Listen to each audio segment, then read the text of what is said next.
होता है और एक आत्मा का जन्म होता है। शरीर का जन्म तो हर व्यक्ति का होता है और आत्मा का जन्म तो किसी एक का होता है।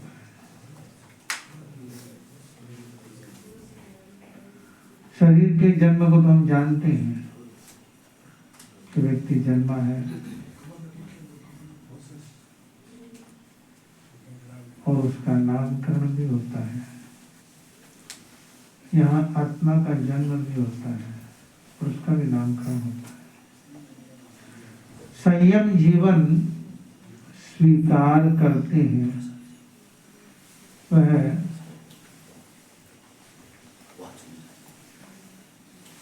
शरीर से नहीं करते, आत्मा से करते हैं। आत्मा से स्वीकार करते हैं और आत्मा से स्वीकार करने के बाद आत्मा से ही उसका पालन होता है।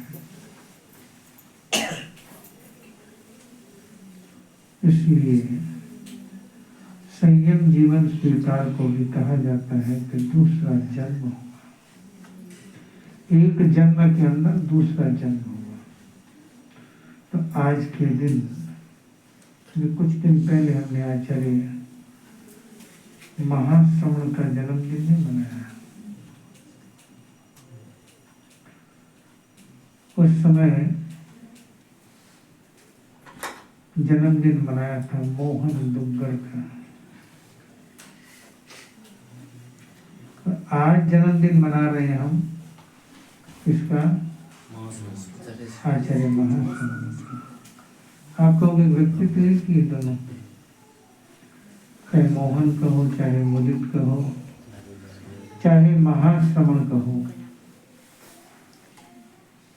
व्यक्ति तो एक ही है, व्यक्ति एक ही होता है, पद नाम अलग अलग हो जाते हैं। समय के साथ व्यक्ति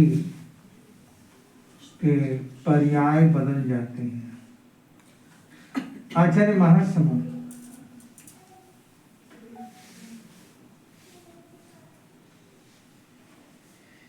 आज 50 वर्ष उनके दीक्षा पर्याय के पूरे हो रहे हैं।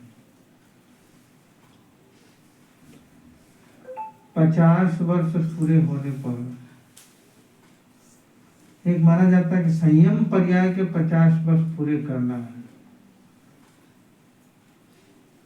और उसके पश्चात और आगे बढ़ते हैं। कईयों के संयम पर्याय के 75 वर्ष पूरे हो जाते हैं, कईयों के संयम पर्याय के 80-90 वर्ष भी पूरे हो जाते हैं।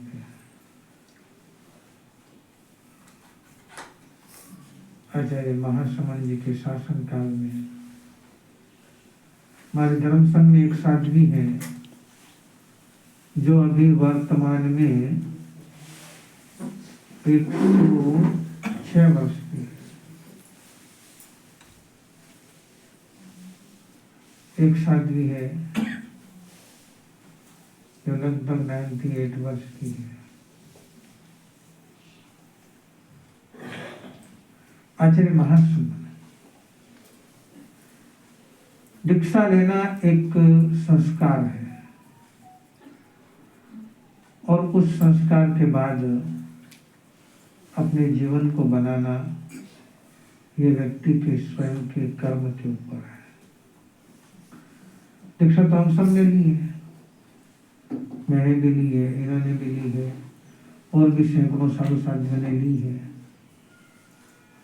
आचार्य महाश्रवण जी ने भी ली दीक्षा, पर सारे तो आचार्य महाश्रवण नहीं बने। इसलिए दीक्षा लेना एक संस्कार है, परंतु जीवन को जागृत करना तो व्यक्ति का स्वयं का पुरुषार्थ है। आचार्य महाश्रवण जी ने आचार्य बनने का पुरुषार्थ नहीं किया। आप सोच रहे होंगे कि उन्होंने दीक्षा लेने के बाद में ये पुरुषार्थ किया, ये प्रयत्न किया कि वे आचार्य बने। नहीं, मैं जानता हूँ उनको बचपन से। क्योंकि 47 वर्ष मेरे को भी दीक्षा के पूरे हो रहे हैं और 50 वर्ष उनको हो रहे हैं। 48 वर्ष से मैं उनको निकटता से जानता हूँ। 48 वर्ष से मैं उनको निकटता से जानता हूँ। इसका मतलब है कि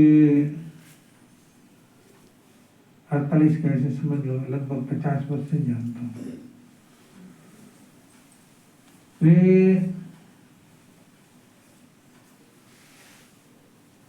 बचपन में एकदम मौनी थे।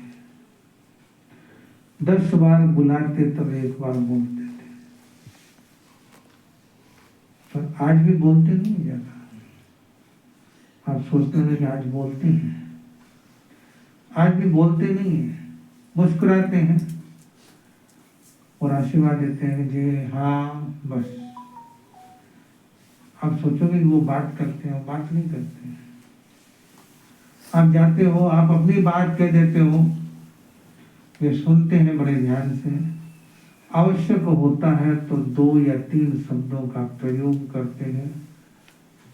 अच्छा, धर्म ध्यान करना, मंगल पाठ, ज्यादा नहीं बोलते। परंतु एक चीज है कि पहले उनके चेहरे पर हरदम मौन रहा करता था और अब उनके चेहरे पर मुस्कान रहती है।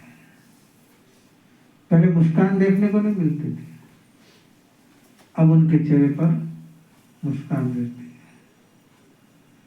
पहले वे अपने आप में लीन रहा करते थे, न बोलते, न घुलते मिलते, न किसी के साथ बैठते।